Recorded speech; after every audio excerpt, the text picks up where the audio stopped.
Assalamualaikum warahmatullahi wabarakatuh. Perkenalkan, nama saya Evita Damayanti dengan NIM 933101819. Mahasiswi Institut Agama Islam Negeri Kediri. Program studi agama-agama semester 3. Tujuan dari dibuatnya video ini yaitu untuk memenuhi tugas mata kuliah Fikih Muamalah kelas B, yaitu tugas ujian akhir semester. Untuk materi yang pertama yaitu mengenai fikih muamalah dan ruang lingkupnya.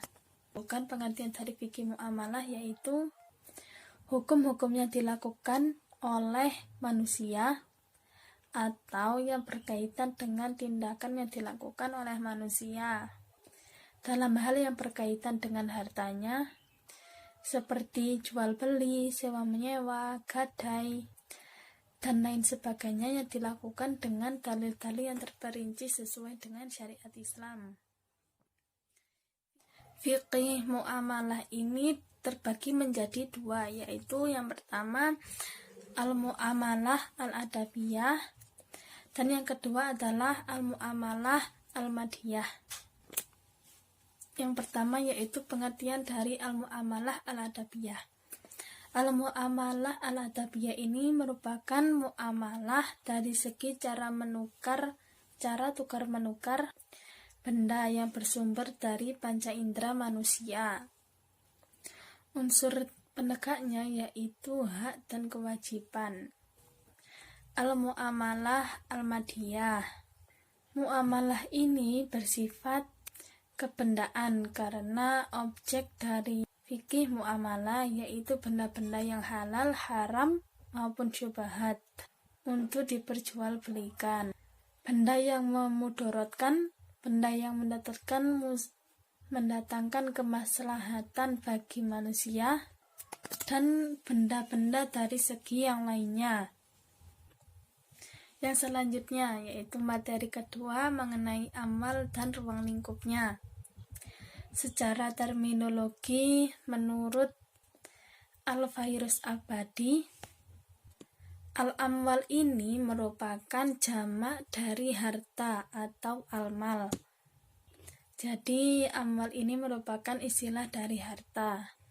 Nah, pengertian dari harta yaitu segala sesuatu baik barang maupun jasa yang digunakan oleh manusia dalam kehidupan dunia. Cara perolehan amwal. Yang pertama, amwal diperoleh melalui pertukaran. Yang kedua, pewarisan. Yang ketiga, hibah. Yang keempat, wasiat. Yang kelima, jual beli. Yang keenam, luqathah. Yang ketujuh, yaitu melalui wakaf. Dan yang kedelapan, dengan cara-cara lain yang dibenarkan oleh Islam atau sesuai dengan syariat. Asas-asas dari pemilikan amwal. Yang pertama yaitu amanah. Artinya, amwal ini merupakan titipan dari Allah Subhanahu wa Ta'ala yang diperuntukkan untuk digunakan dalam kehidupan dunia. Yang kedua yaitu infiradiyah. Sifat dari kepemilikan benda itu adalah individual. Namun jika adanya penyatuan benda itu dilakukan melalui bentuk badan usaha atau korporasi. Yang selanjutnya yaitu ijtimaiyah. Pemilikan dari benda harta yaitu mengandung fungsi pemenuhan kebutuhan bagi sang pemilik dan juga mengandung hak-hak masyarakat. Yang keempat, manfaat. Kepemilikan benda harta yaitu gunanya tidak lain yaitu untuk pemenuhan manfaat, bukan untuk mengundang mudarat. Yang selanjutnya, materi yang ketiga yaitu tentang makna akad dan ruang lingkupnya.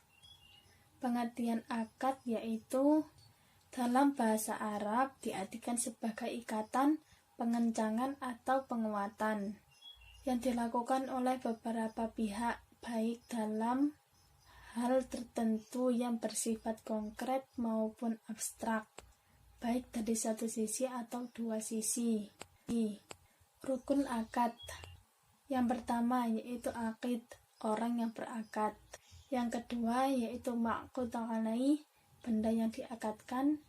Yang ketiga yaitu maudhu' al-aqd, tujuan pokok dalam melakukan akad. Jadi dalam melakukan akad ini tidak semena-mena dilakukan tanpa adanya tujuan. Yang keempat, sighat al-aqd atau ijab kabul. Yang selanjutnya yaitu syarat dan macam akad. Syarat dari akad antara lain, yang pertama yaitu orang yang berakad ini harus sudah cakap dan ahli dalam melakukan akad atau dalam berakad. Yang kedua yaitu yang dijadikan objek ini dapat menerima hukumnya, atau dengan kata lain, yang dijadikan objek dalam akad ini sudah memenuhi hukum-hukum yang telah ditentukan. Yang ketiga, dilakukan oleh orang yang memiliki hak dalam melakukan akad. Yang keempat, barang akad ini tidak boleh barang yang dilarang. Yang kelima, akad ini jika dilakukan memberikan manfaat. Yang keenam, tidak sah apabila ijab dilakukan sebelum adanya qabul. Materi yang keempat yaitu ba'i atau jual beli. Pengertian dari ba'i yaitu secara bahasa pertukaran barang dengan barang. Secara istilah yaitu tukar menukar harta dengan harta yang dilakukan dengan suka sama suka, dengan akad tertentu yang bertujuan untuk memiliki benda tersebut. Rukun ba'i ada 4, yaitu yang pertama adanya penjual dan pembeli, yang kedua sighat atau lafadz ijab dan qabul, yang ketiga barang yang diperjualbelikan, yang keempat nilai tukar pengganti. Syarat-syarat ba'i, yang pertama terpenuhnya akad, yang kedua syarat pelaksanaan jual beli, yang ketiga syarat sah, dan yang keempat syarat yang mengikat. Materi yang kelima yaitu ujrah dan ijarah. Yang pertama yaitu pengertian dari ujrah. Ujrah adalah upah atau timbal balik seorang pengusaha kepada karyawan yang didasarkan atas perjanjian dan kesepakatan. At-Talaq ayat 6 dan Quran surat Al-Baqarah ayat 77. Syarat dari ujrah yaitu 1. Jelas, 2.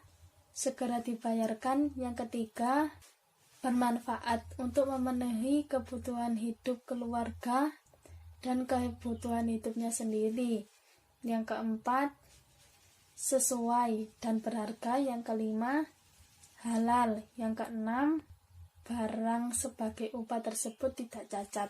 Jenis-jenis upah yaitu antara lain, yang pertama upah nominal, yang kedua upah nyata, yang ketiga upah hidup, yang keempat upah minimum, dan yang kelima upah wajar.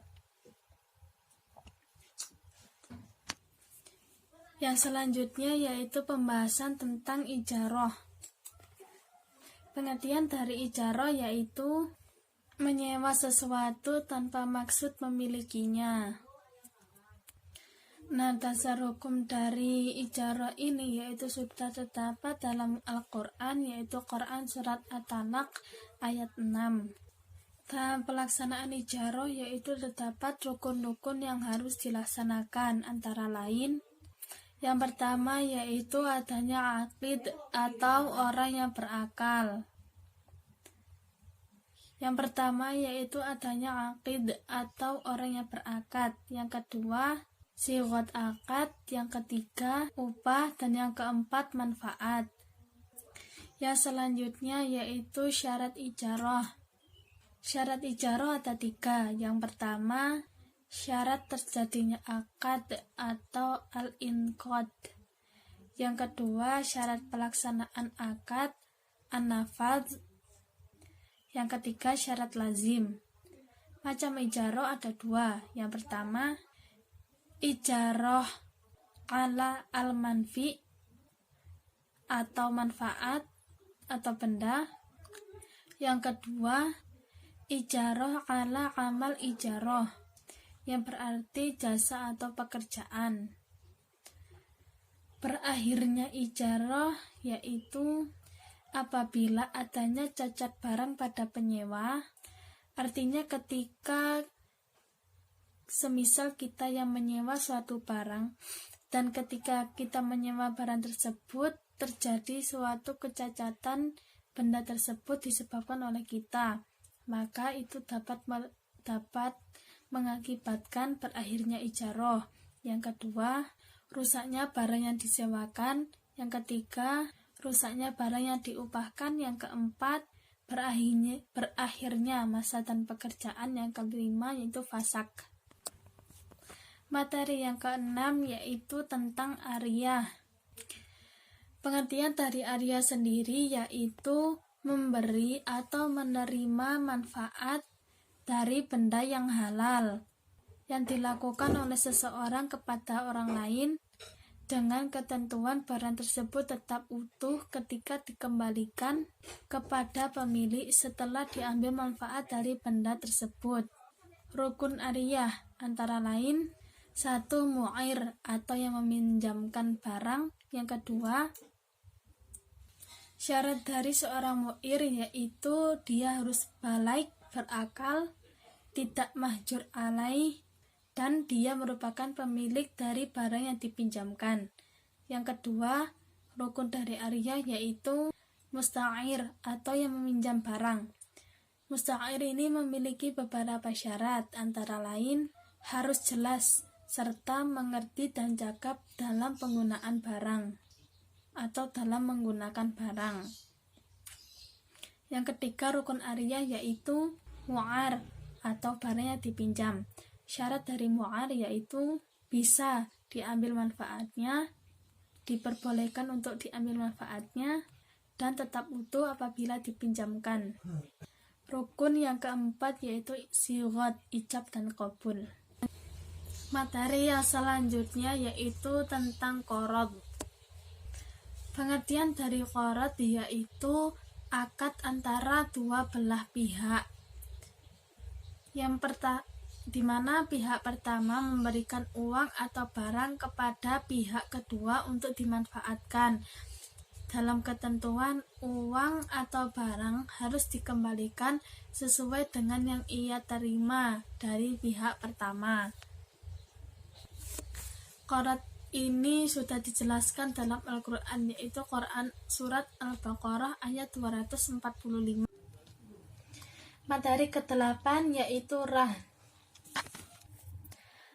Rahn yaitu menjadikan suatu benda menjadi berharga menurut pandangan syara sebagai tanggungan hutang. Nah, dengan adanya barang sebagai tanggungan hutang tersebut, maka sebagian atau seluruh hutang itu dapat dianggap lunas atau dapat diterima. Rukun sighat yaitu antara lain: yang pertama yaitu ar-rahin atau yang menggadaikan, dengan syarat dewasa, berakal, bisa dipercaya dan memiliki barang yang digadaikan. Yang kedua yaitu ar-murtahin atau yang meminta gadai.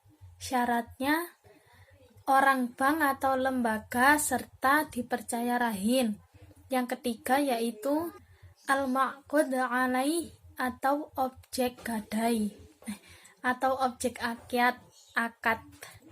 Yang keempat yaitu al-marhun bih atau utang, dan yang kelima sighat, ijab dan qabul. Syarat dari sighat yaitu yang pertama sighat, yang kedua pihak yang berakad serta cakap menurut hukum, yang ketiga utang, yang keempat marhun. Materi selanjutnya, materi ke-9 yaitu syirkah. Pengertian syirkah adalah Secara bahasa berarti bersekutu dan berserikat. Secara istilah, syirkah diartikan sebagai persekutuan dua hal atau lebih sehingga antara keduanya sulit dibedakan. Dalam Al-Quran, syirkah dijelaskan dalam Quran Surat An-Nisa ayat 12. Terdapat beberapa jenis syirkah, yaitu antara lain 1. Syirkah amlak. Syirkah amlak yaitu suatu perserikatan dua orang atau lebih yang dimiliki dari hasil warisan, jual beli, atau hadiah, dan lain-lain. Yang syirkah amlak ini memiliki dua jenis, yaitu syirkah ikhtiari dan syirkah jabari. Jenis syirkah yang kedua yaitu syirkah uqud. Syirkah uqud adalah persekutuan dua orang atau kerjasama antara dua orang yang bersekutu dalam modal dan keuntungan. Syirkah uqud ini ada 5.